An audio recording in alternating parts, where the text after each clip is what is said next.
The first thing I remember of my arrival in Atunowiho, the small Native American village in the northern reaches of Minnesota, was the smell.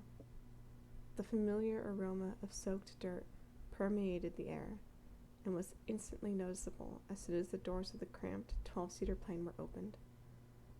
The runway that we landed on almost looked like it could have been constructed a month ago. Not at all because it looked new, but because it looked so basic. Like it was built for my arrival only. The dirt runway stretched about 950 meters and was accompanied only by a small, one-story concrete building. I had to come to this godforsaken no-man's land in order to do research for a book. I was an aspiring author and planned on writing a fictional story set in the wild and needed inspiration. I was also interested in the local legends of the area and the mysterious deaths that were rumored to have taken place near the town. I was not excited about camping in the coldest regions of the country and being torn from my luxuries for 2 months, but I did it in the name of gathering useful information and becoming inspired. What I experienced, though, is something I can barely bring myself to recollect. A thick pine forest surrounded the runway entirely, with only one solitary trail leading to the main village. I could see patches of unmelted snow that punctuated the landscape and gave the entire area a perpetual moisture. I was still taking in the surroundings when my bags were stripped from my hands and loaded into a pickup truck by a thick, robust man who looked to be about 6'6". Just as my mouth opened to object, a much smaller man stepped out from the truck and came to meet me. "Patrick McLaren?" he said curtly. Yes?" I was too startled by the bear of a man who had loaded my bags to give an articulate response. "Afternoon. I'll be helping you settle in.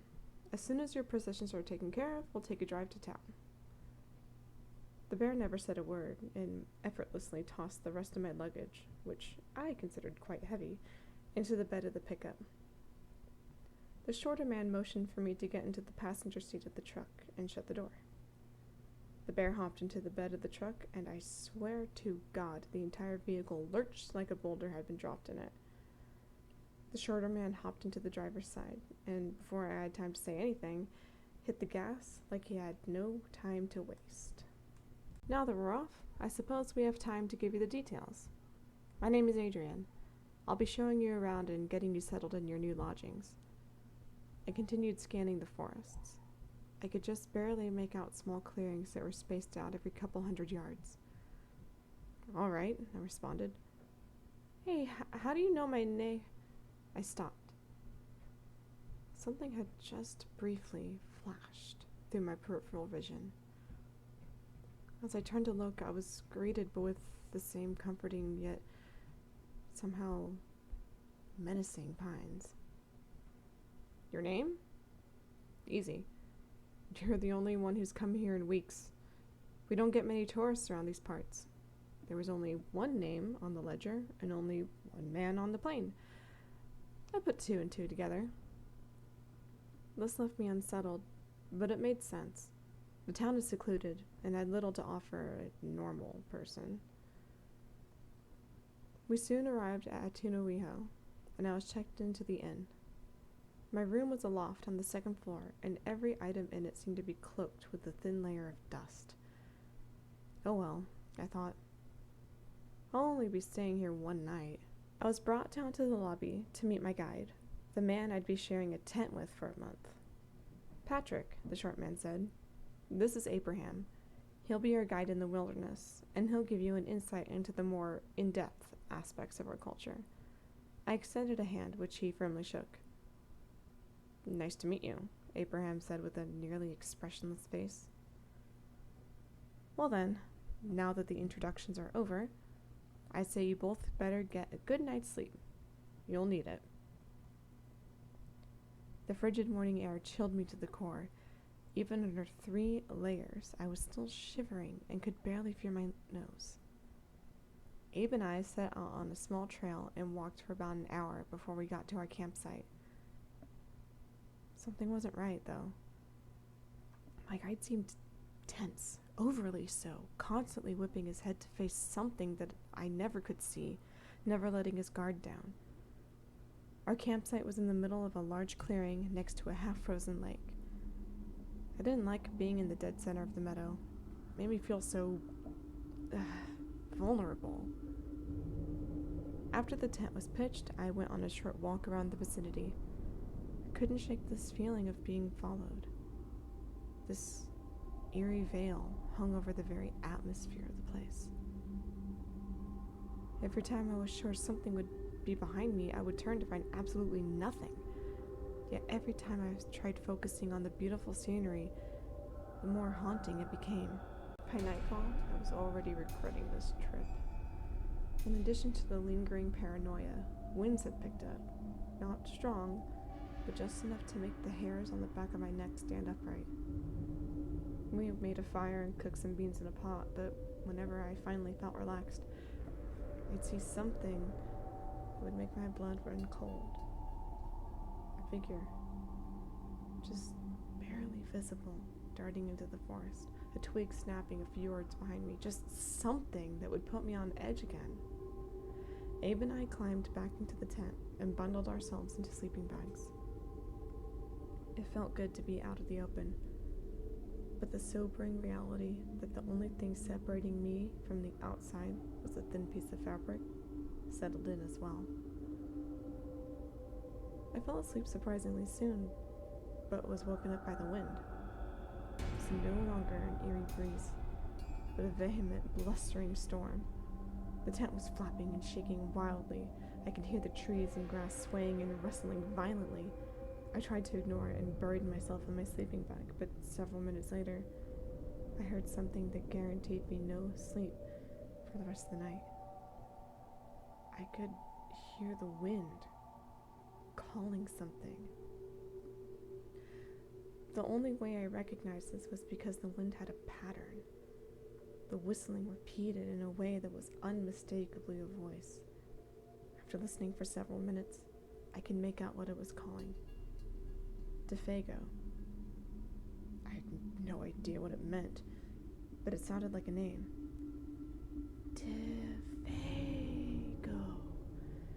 Defago.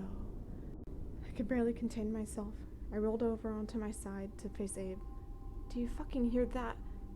When I looked over at him, he was huddled in the corner of the tent, shaking with his head buried in his knees. Abraham, what the hell is this? He didn't look up. Hey, are you alright? What the fuck is going on? Still nothing. I moved toward him and touched his shoulder, which caused him to snap his head back up at me. The look of the most genuine terror I have ever seen. We have to go. I have to go now. Now! Have to go. We have to go now, he stammered. It's not safe. We have to go. As he said this, he began to get up and move toward the tent flap. Stop! No! We're not going out there. I don't know what the hell is happening, but going out there is the last thing I'm doing. He was not fazed by this whatsoever and continued crawling over me. As he reached for the zipper, I grabbed his arm. Abe! You cannot leave me out here. He continued to wrestle with the zipper, and I grabbed his other shoulder and tried to keep him settled. He grew even more frantic and delivered a strong kick to my chest. I let go of him and fell back onto the tent floor. He opened the tent flap and ran off into the night. Are you insane? You can't leave me out here, I screamed out at him.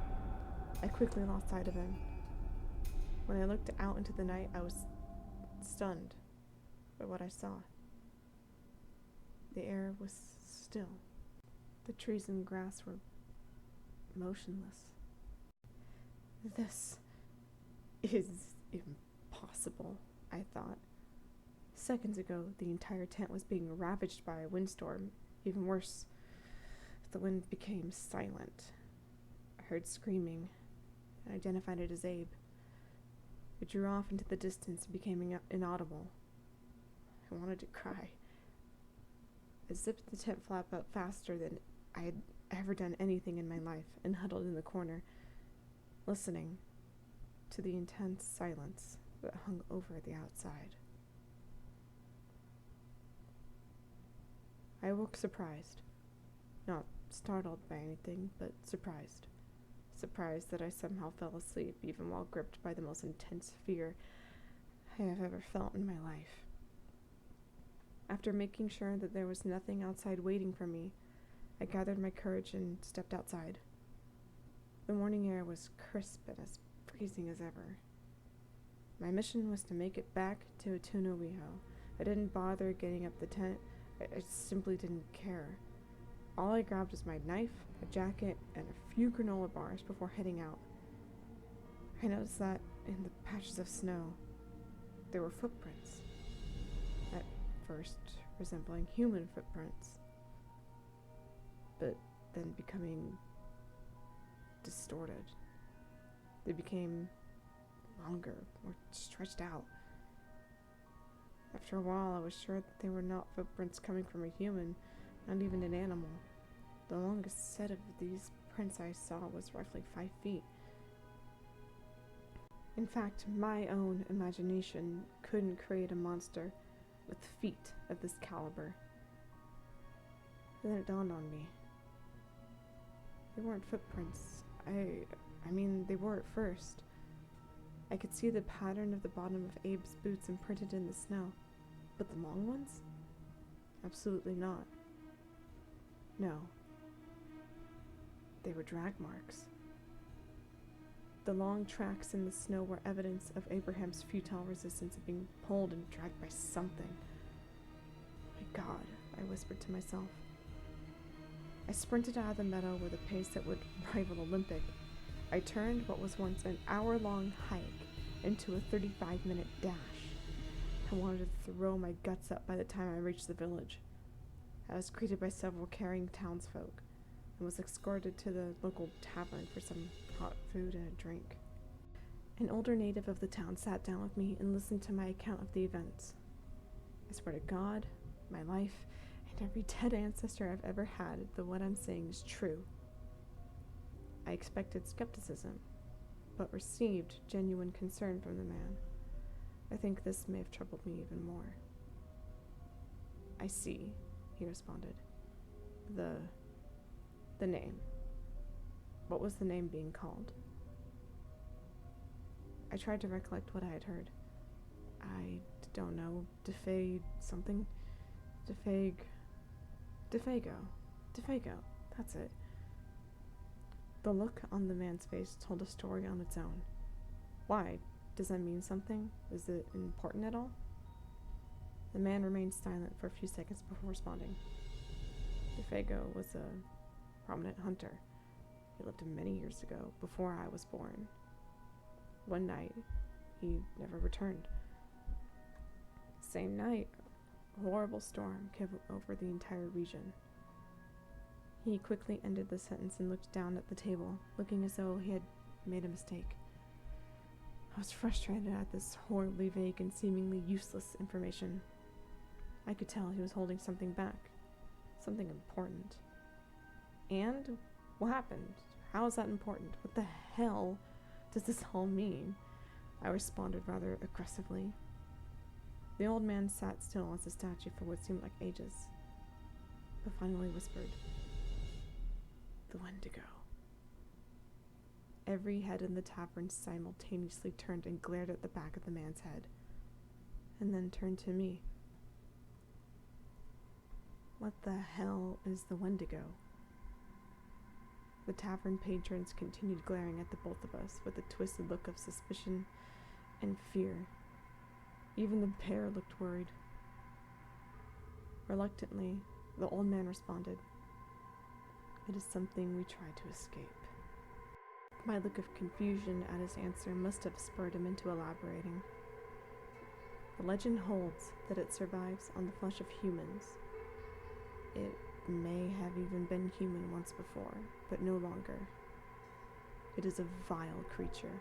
It stands taller than any man and can strip the flesh from bones.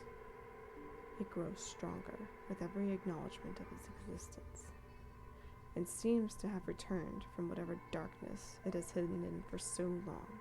He paused. Before, the Wendigo only took several people a year. We simply accepted it as life. The man turned to face the rest of the tavern goers. Over time, the town vowed to adopt a silence, never to speak of or even acknowledge the Wendigo. And soon, miraculously, the abductions waned. I looked up from my food, trying to process what I was hearing. And DeFago? The man nodded. DeFago was the one man who attempted to conquer the Wendigo. Like I said, he never returned. But there was one more thing, one thing that didn't add up. Abraham. Why was he so disturbed? Why was he driven insane by the wind, and why did he frantically dart into the night like a madman? What did Abraham have to do with any of this? A somber look came over the man's face. It's time for you to go home.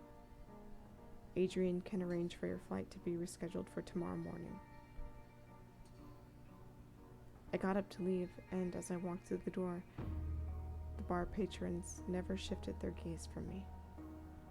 I wanted answers, but I was exhausted and already overwhelmed by this impossible information. After weighing my options, I decided I had to spend another night out in the woods. To this day, I have no idea what came over me. I can't imagine what could have motivated me to spend a night in the belly of the beast that not 12 hours before had abducted and most likely killed an innocent man. Whether it was the goal of being able to write about my experiences and need for closure or pure delirium, something made me go back there. My walk through the woods was even worse, because this time, I was alone. I didn't even try to convince someone to go with me. Something told me that I had doomed the entire town just by raising this monster from the dead, breaking the silence. The ever-present voyeuristic and dreadful paranoia was now piled on with a load of guilt. I finally made it to my camping grounds and noticed that not much had changed. The looming trees remained standing, and the sickening drag marks on the snow still sat on the ground. I couldn't take it. I kicked the snow over to erase the marks and the footprints. I followed the tracks, continuing to erase them to the tree line, the edge of the meadow. I could see the kicked up dust and dirt in the woods, but there was something else. A massive wound on the tree, like someone had taken a jackhammer through it. And on another one just a few feet further, it looks like a massive claw mark, almost like when a wolf marks its territory. But this looked as if something had just scraped it while walking through the forest. I felt sick. I went back to my tent and just waited for nightfall. The wind picked up again. Not nearly as bad, but still enough to shake the tent. I knew it was time. I stood up and got out of the tent. The night was illuminated by a soft but passing moonlight as the clouds repeatedly obscured it from view. This time, the wind had a physical effect. I could see the trees swaying softly and the grass pressed over in one direction. I couldn't tell if this was comforting or not. I switched on my flashlight and scanned the perimeter. Nothing. After standing in the wind for a while longer, I decided to go back in my tent and wait some more. I turned on my heel and nearly fainted at what I saw. It was standing directly behind the tent. It towered at least a foot taller than me and looked straight down with eyes like a hawk. Its head resembled that of a human, but had teeth like a canine. In place of a nose, there was a short, bulldog-like snout and long, wispy facial hair set on its face. I could see pointy ears poking out through the long, grayish-black mane that ended just before its waist, with locks of hair hanging over its shoulders. But its arms. God, its arms. They were incredibly long, with fingers ending below its knees. Its fingernails looked like they could carve through steel. The body was lean and sinewy, with a pale gray complexion hidden under a very thin layer of hair and fur. The lower body looked as though it was covered by torn cloth wrapped around a waist. I could see a fragment of the leather jacket worn by my former guide. I knew what it was. There was no mistaking it. It was what I was told of, warned of. It was the Wendigo. My voice was lost. I could barely breathe, let alone form a coherent thought. I didn't know what to do. I took half a step back, but before my foot even touched the ground, it suddenly crouched and leapt over the on all fours, knocking into me and ripping through my side with its massive talons. I scrambled to get away and began to frantically crawl towards the tree line. Violently snarling, it grabbed my leg and pulled me back at least 5 feet. Oh my God, its strength was incredible. I was nearly lifted off the ground by the force. I rolled onto my back and met its gaze yet again. I could see its hot breath steaming out of its nose in the cold night air. It let out a blood-curdling scream and pounced for me. I rolled with great pain several feet away, narrowly missing the creature's fatal strike. On its force, it turned to face me again. I pulled out my knife, faced it upwards, and closed my eyes. This was it. I would die, but at least get one good shot in. It leapt for me, but was impeded by the blade. I heard the knife stick into the right side of its chest, causing the monster to release a foul screech a mere foot from my ears. Its breath stunk of rotting flesh and stale blood and nearly made me vomit. My ears rang, but I somehow got to my feet and began a desperate, adrenaline-fueled sprint to the tree line. As my hearing returned, I listened to the monster snarling with anger behind me. I hoped against hope that it hadn't begun to chase after me. If it did, I was done for. I made it to the edge of the forest and dodged several of the massive pines, while continuing to hold my bleeding abdomen. I could make out the trail in the dim moonlight and summed up all the strength I had to make it there. I never slowed my pace, for fear that if I let it up for even a second, I'd be back in the arms of the beast. I ran out onto the trail and was instantly assaulted by a blinding light and a force that felt as if an elephant had rammed into me. Before I knew it, I was flying and landed with a thud into the dirt road. I opened my eyes and saw 3 figures. 2 of them were natives of the Atuino, stepping out of the truck that they had just hit me with. The other was the Wendigo. It was standing silhouetted against the moon at the edge of the dirt path opposite of me. It ripped the knife out of its chest and dropped it on the ground with an air of arrogance. I tried to get to my feet but felt fiery, staggering pain in my left leg. One of the men helped me get to my feet and practically dragged me to the vehicle and tossed me into the truck bed like I was a sack of potatoes. The force of landing on my broken leg brought tears to my eyes, but I was just too relieved to care. The man who brought me back to the truck was the bear. I didn't have to see his face to know that body and personality belonged to. The other man stood in terror in front of the monster, raising a pistol before him. Before he could pull the trigger, the Wendigo grabbed the man's leg and dragged him off into the woods. I could hear screaming and the sound of boots scraping against earth and snow. I don't remember what happened after that. I woke up in a hospital in Minneapolis, where a pretty nurse told me in a comforting voice that I was brought here by helicopter after a man found me on a trail. Apparently, I was attacked by a bear on a rock climbing expedition. I knew it was completely untrue, but I just nodded my head and laid on the pillow. Now I'm here, many years later, with a family of my own. I realized I could never publish what I saw in a book. If it really does grow strong with belief of its existence, I just couldn't.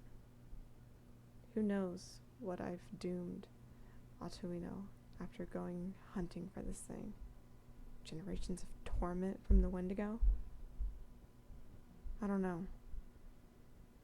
Writing this here, putting it on this site gives me closure in a way. Just letting it out and being able to tell my story helps. At least here, no one will take it seriously. I learned just a few years ago, after researching the small town, that Defago, the hunter, was Abraham's great-grandfather, and that Abraham's own daughter was taken by the Wendigo 10 years before I arrived in the town.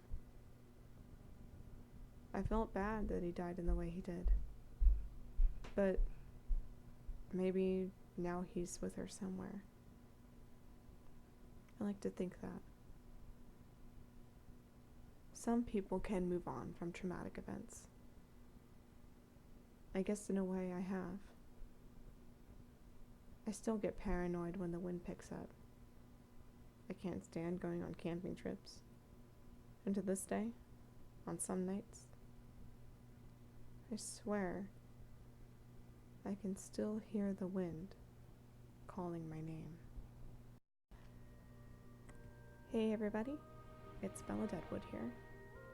So this is my first attempt at a CreepyPasta reading.